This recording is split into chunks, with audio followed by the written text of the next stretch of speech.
right, welcome back to the Built to Grow podcast. I'm your host, Tim Lyons, joined by Randy Angston. What's up, buddy? Hey, it's good to be back. Back in town from Rhode Island. What a beautiful state. Small.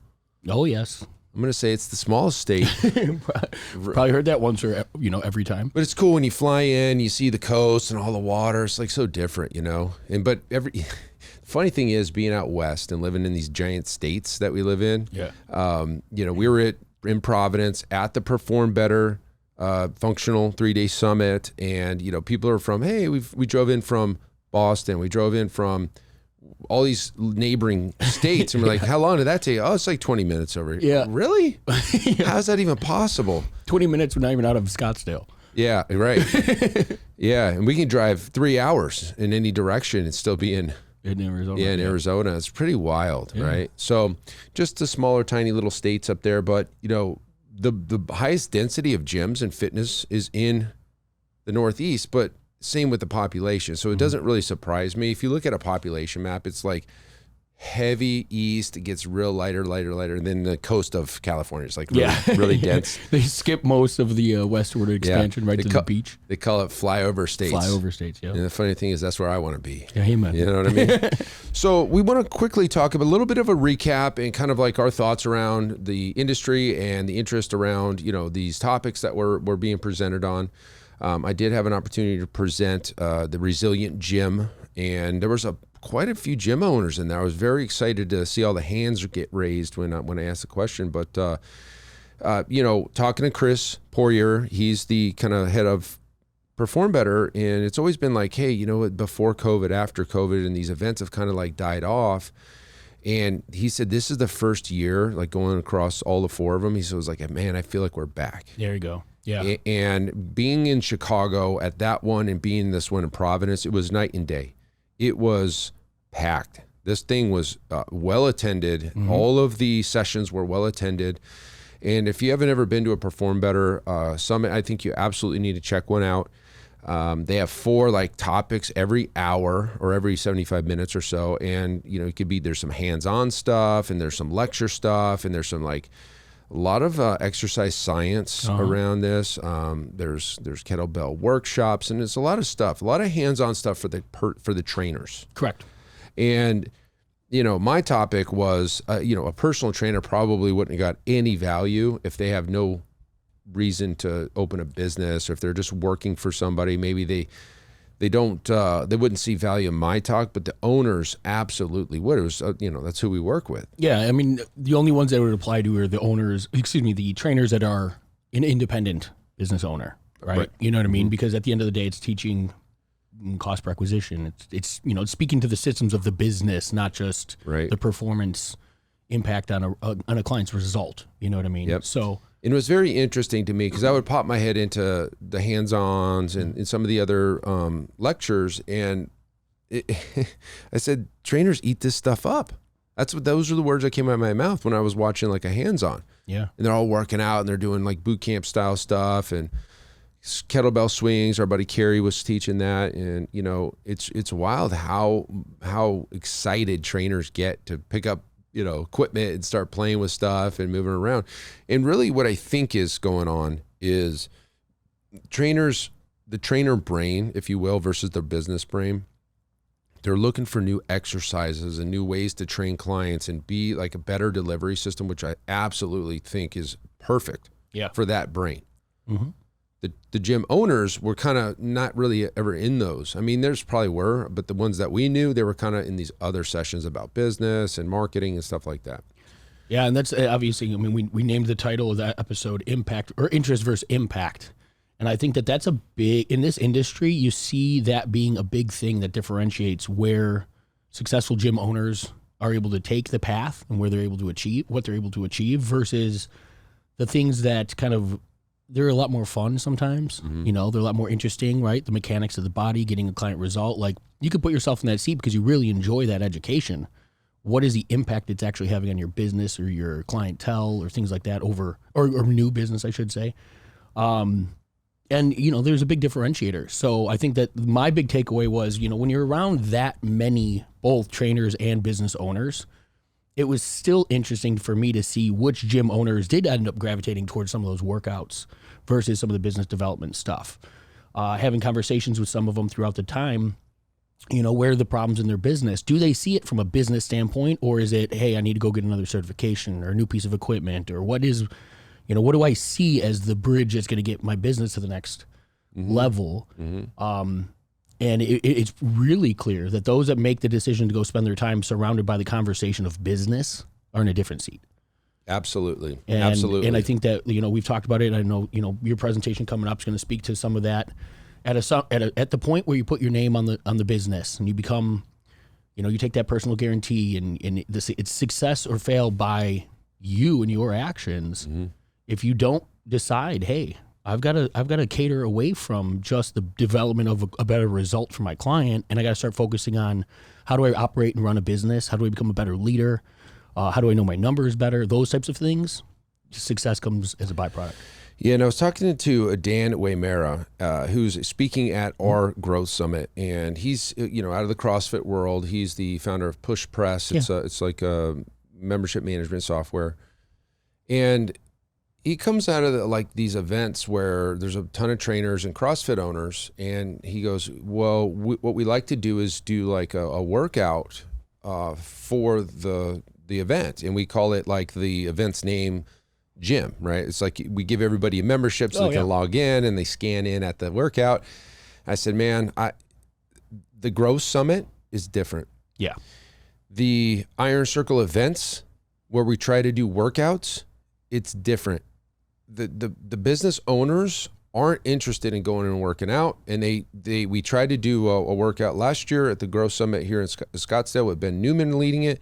It was like a tenth of what we thought we should have showing up at that. And it's interesting because the business owners that are, it's not that they're not interested in working out, because obviously they all work out, they own gyms and stuff. That's not something they're very excited to go attend, because they're more interested in the business side of the operation. And I would kind of maybe brag a little bit, like the owners that we work with, and you look at the numbers of the averages based on the Two Brain and these other CrossFit, like we're like 5 times the average. And it's because the things that we find impact in over interest in, or interest and impact, are the things that move the business forward, not necessarily the next workout routine or the next exercise or the exercises and stretches for lower back pain. That's stuff you absolutely should want to know. But when you're going to an event, that's not going to make the difference whether or not you're going to sign up 5 more clients next week. When you make the choice on which event to attend, that's where some of the law of average comes back into play, right? Even if you just said you are the average of the 5 people you're going to be spending your time with for this weekend, what is the takeaway? If I'm going to go to an event and we're talking about progression in client results or the new latest greatest equipment or something along those lines, my big opportunity for takeaway is incremental results from my client. If I've sat in a business seminar, and maybe it's outside of fitness, maybe you're just talking with other individuals in small business that are talking marketing, sales, automation, delivering a better product and service. That's what you're going to take away. And for gym owners, if there has to be a challenge at some point. Your interest versus what's going to make an impact on your business. And if you're not making that choice to challenge yourself, and I think there's a good portion of gym owners that also don't want to be in those rooms because they aren't comfortable with that conversation. In the business side of things, right? Right. And it's one of those things where nobody ever wants to be in a room with a bunch of nodding heads. You have something to say and everybody just agrees. Now, yeah, it feeds the ego and you feel great, but like, did I learn anything? Did I take away anything? Did I challenge my beliefs and become better? That's why they gravitate towards the things that they know and that they're good at. You fill your gaps and you learn, like your progression is based upon the gap and the gain on the things you don't know. How do I become a better business owner? I go learn the aspects of business that I don't know today. But it's an intentional choice to put yourself in that seat versus gravitating back towards what you're right. Is interesting. It might be uncomfortable to talk about the numbers. It might be, but like if you just ignore it, it doesn't go away. No, and your analogy or your tie to the gym owners we work with. I mean, we've seen it just like somebody enters some of those seats and all of a sudden everything changes. right? We start talking about the things that they've been uncomfortable with, but now they grasp it, they understand it, they make the change, and then the fix happens. Yep. It's incredible. Yeah, I mean, at the end of the day, we're in business to make money, profit. I don't care what you do with the money after, but you should try to make as much as possible. Absolutely. You know what I mean? If, like I said before in my talk, it's like I was having a conversation with one of our other speakers, and it was like, well, there's something to be said about doing what you love and all this stuff, but I absolutely think you should and make as much money as possible. What you do with it, if you want to support your family or give it to charity, doesn't matter. You need gas in the tank in order to get there, though. Yeah, but the other side of it is if you can't make any money, you're going to close. Yeah. So, like, what are we really talking about here? And that's where impact comes in, right? Like, every gym owner wants to make a big impact in their community, right? They got into a business that's not easy. It's really tough to do what we do. We're selling something that's, again, a really difficult sell. Delayed gratification, hard work. It's not going into a salon and getting something done to you, right? So we know the challenges as a business owner that you've decided are going to be the thing. Well, once you made that decision, why don't you go just do that really well? And if it comes back to impact, the greatest way to be able to touch more lives is to have more revenue come through the business, so that you, if you just want to put it back into the business or the community or whatever, that's your ability to do so. Yep. You are never going to be a charity before you're a business. And I had a really good conversation with one of the gentlemen that was a client of ours when we were the agency way back then. And you brought up a really small story about bringing in independent trainer from a gym across the street in town or whatever that had closed. He gave this guy an opportunity to come train in his gym as an independent trainer. Well, he doesn't have an independent training model. And so the guy's, like he's trying to help this guy out, and it's essentially distracting his business because in my belief, why don't you offer the guy a job? Change the way that he's doing his business, but your name's on the business. You're the one. All you're doing is bringing him into your business and serving him wholeheartedly, but your business isn't in a position to be able to afford to do that. So it's not congruent with the direction you should be focused on. Yeah. And that goes back to, anything that you're doing. One of the things you talked about was the 5-question matrix. If it's not congruent with the growth and the belief of your business, and it's going to break your systems in order to make that happen, it's not the right decision for your business. Right. So it's interesting, man. It's difficult, I know, because it's way more interesting and fun and things like that to go, surround yourself with those gym owners and do those workouts and take away some interest or things that you're interested in.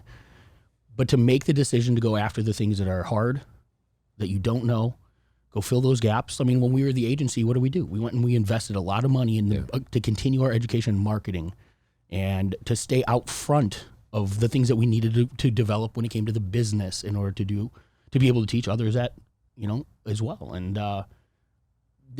it's really interesting to be at events like this and just see the congruency on where somebody's business is there's almost a direct line to where they're spending their time and, energy and interests. True. Yeah. I mean, we when I walked out of my talk, I was, obviously people want to come talk to you and they, telling me about their business. There were some really high level business owners in that talk. Absolutely. Like, man, I had never thought about it that way. Or, that's a really good point. I'm like, yeah, tell me about your business. 7-figure guy here, 6 figures a month guy there. I've been doing this for 15 years. I got 10 locations. And they still took stuff away. Yeah. Because they're in that room to fill the gap, the things that they may not know. And there's, just like anything else in your business, you could always do something better. Always. Sure. We do this podcast better. We can shoot the video better. We can train our clients better. But you have to admit, like, hey, maybe we need to take a hard look at this instead of just ignoring it like we're the best in town. Because everybody, you feel like your training's the best in town. It might be, but is it? Why not make it like untouchable? You know what I mean? So, anyways, hopefully that helps. As we approach the Growth Summit, we are 8 days away. Insane to say that. We'll see as many of you as possible at that Growth Summit. We got a packed lineup, pre-cons and post stuff and everything else. So hopefully we'll see you there. That's it for this episode. Until next time, keep changing lives. We'll see you on the next show. Bye. All right. Thanks for listening to another episode of the Built to Grow podcast. If you want more help growing your business, join our free Facebook group, Profit Accelerator, helping training gyms grow to $30,000 a month and beyond. We'd love to see you there. Go check out the show notes for the link and keep building something great. And we'll see you in the next episode.